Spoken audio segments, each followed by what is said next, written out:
오늘 주시는 하나님의 말씀은 요한계시록 22장 1절에서 5절입니다. 다 같이 함께 한 목소리로 읽겠습니다.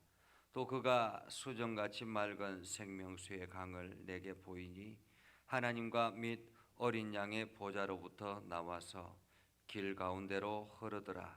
강 좌우에 생명나무가 있어 12가지 열매를 맺되 달마다 그 열매를 맺고 그 나무 잎사귀들은 만국을 치료하기 위하여 있더라. 다시 저주가 없으며 하나님과 그 어린 양의 보좌가 그 가운데 있으리니 그의 종들이 그를 섬기며 그의 얼굴을 볼 터이요 그의 이름도 그들의 이마에 있으리라. 다시 밤이 없겠고 등불과 햇빛이 쓸데없으니 이는 주 하나님이 그들에게 빛이심이라. 그들이 세세토록 왕노릇 하리로다. 아멘. 오늘도 하나님의 은혜가 여러분의 삶에 가득하기를 바랍니다. 오늘도 하나님의 영광이 여러분을 통해서 나타나기를 주님의 이름으로 축복합니다. 어제 우리는 뉴스를 통해서 불의의 사고를 당한 안타까운 사건을 우리는 접하게 됩니다. 요즘은 영상이라든지 이러한 것들이 있어서 그 사고 장면이 생생하게 뉴스를 통해서 보도가 되고 있지만은 그러나 또한 그 이면에 나타나는 여러 가지 아직도 많은 의문들이 있습니다. 아마도 생존자들이 일어나서 깨어서 그들이 증언하면 또 좀 더 달라지겠죠. 그때의 비행기 안에서 얼마나 급박했는지, 얼마나 위기가 있었는지, 얼마나 많은 사람들이 두려움 가운데 있었는지, 이러한 것들을 생존자들의 입술을 통해서 또 증거하면 그 나름대로 그때의 상황을 우리가 짐작할 수 있을 거라고 생각을 합니다. 그러나 어디까지나 그것도 짐작일 뿐이지 그때의 실제적인 어떤 상황을 제대로 알기는 어렵다라는 것입니다. 블랙박스를 통해서 그때 많은 이야기들이 또 드러나면 조금 더 가까이 다가갈 수 있겠죠. 어쩌면은 이 모든 것들을 밝힌다 할지라도 그때의 상황을 다시 회복하기는 어렵다라는 것입니다.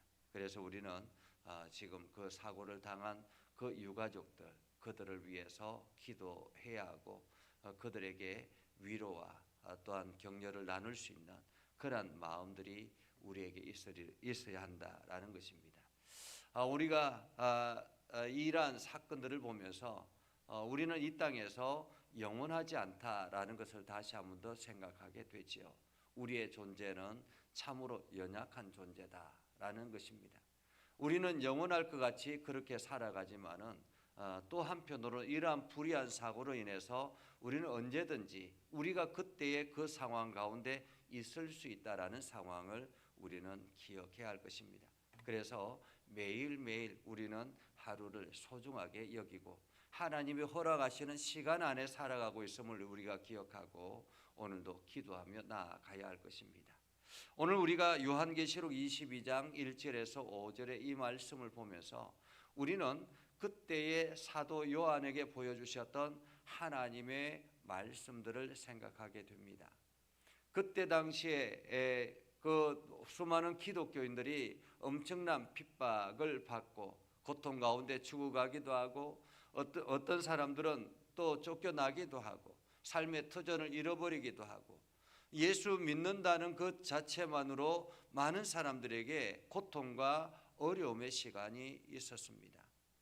특히나 사도 요한도 그 예수 믿는 것 때문에 지금 섬에 귀향이 가서 이게 내 한 치 앞을 내다볼 수 없는 그러한 삶을 살아가고 있는 그러한 과정이지 않습니까? 그러한 가운데서 하나님께서 사도 요한에게 보여주셨던 미래의 모습, 지금 그 미래의 모습은 어쩌면은 현재 고통당하고 있는 이들에게 새로운 소망과 새로운 희망을 주기 위함이라고 말할 수가 있겠습니다. 그러나 어디까지나 이 천국의 그 미래의 모습, 사도 요한에게 보여줬던 미래의 모습은 사도 요한이 볼 수 있는, 자기가 알 수 있는 한계 안에서 보는 것이다 라는 것입니다. 거기에는 언어의 한계도 있고 시각의 한계도 있는 것입니다. 그래서 사도 요한이 본 그 시각과 언어의 한계를 통해서 우리는 요한계시록을 보게 되고, 그리고 그 마지막 장면을 우리는 보게 되는 것입니다. 지금 이 본문의 말씀은 하나님께서 이 땅에 진노를 다 하시고, 그리고 이제 새 하늘과 새 땅을 바라보고 또한 새 예루살렘이 사도 요한의 눈에 들어왔던 것입니다. 그 새 하늘과 새 땅 가운데서 하나님께서 새 예루살렘을 보여주시면서 그 새 예루살렘에서 성도들은 어떤 삶을 살 것인가, 어떤 공간에서 살아가게 되는가 하는 것을 보여주는 장면이라고 말할 수가 있겠죠. 그래서 오늘 1절에 보면 이렇게 성경은 기록하고 있습니다. 또 그가 수정같이 맑은 생명수의 강을 내게 보이니 라고 말합니다.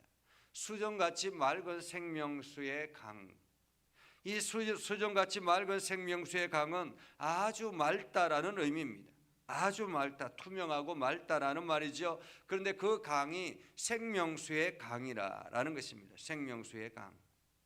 이 생명수의 강에서는 끊임없이 생명이 솟아나게 되는 그러한 강을 말합니다. 어쩌면 이 땅에서는 고통당하고 어려운 가운데 있는 사람들이 죽음을 맞이하고 여러 가지 안타까운 상황을 맞이합니다. 사도 요한이 있었던 그때 당시에도 많은 그리스도인들이 고통 가운데서 죽어갑니다. 질병 가운데 죽어갑니다. 그러나 그들을 치료하고 회복할 수 있는 어떤 것도 존재하지 않았던 것이죠. 그런데 사도 요한이 바라보았던 그 새 예루살렘에서 나오는 그 생명수의 강, 이 강은 모든 생물을 다시 소생하게 하는 그러한 강물이다라는 것입니다. 그러한 강물. 그렇기 때문에 이 생명수의 강을 통해서 이 많은 사람들이 다시 일어나고 소생하고 하나님 앞에 나아가게 되는데, 이 생명수의 강은 어디서부터 출발하느냐 하면 하나님과 및 어린 양의 보좌로부터라고 말합니다. 어린 양의 보좌로부터. 우리가 구약 성경 에스겔서에도 하나님께서 에스겔 선지자를 통해서 말씀하시는 것이 47장 1절에 보면 성전의 문지방에서 물이 흘러서 그것이 내를 이루고 많은 사람들에게 헤엄치고 그곳에서 엄청난 많은 것들이 살아나는 그러한 회복의 역사가 일어나게 되는 것처럼, 오늘 이 생명수의 강을 통해서 하나님과 그 어린 양의 보좌로부터 나오는 이 생명수의 강을 통해서 수많은 영혼들이 다시 일어나게 된다라는 것입니다. 그리고 그 강 가운데는 길 가운데 흐르는데 강 좌우에 생명나무가 있어서 12가지 열매를 맺되 달마다 그 열매를 맺고 그 나무 잎사귀들은 만국을 치료하기 위하여 있더라라고 말합니다. 이 12가지라는 열매라는 말은 완벽하다라는 말이기도 하겠지요. 이스라엘 백성들에게 있어서 12사도, 12지파, 이것은 하나님께서 이스라엘 백성들에게 주시는 그런 하나의 모습, 공동체의 모습입니다. 그렇기 때문에 이 12열매라는 말은 완전하다라는 그런 의미를 포함하고 있습니다. 그러니까 매 때마다 언제나 열매가 가득하다라는 것입니다. 달마다 그 열매가 맺고 그 나무 잎사귀들은 만국을 치료하기 위하여 있더라라는 거죠. 그 잎사귀를 통해서 만국이 치료되고, 다시 말하면 이 새 예루살렘에 거하는 이들은 더 이상 차별이 없고 고통이 없고 상처가 없는, 아픔이 없는, 질병이 없는 그러한 장소, 그래서 이 잎사귀를 통해서 날마다 치료되고 회복되어지더라라는 거죠. 그러면서 사도 요한은 봅니다. 그곳에는 다시 저주가 없고, 저주가 없다라는 말은 죄가 존재하지 않기 때문에 그렇습니다. 미움과 시기와 분쟁과 비교와 경쟁, 이러한 것들이 사라지기 때문에 그런 거죠.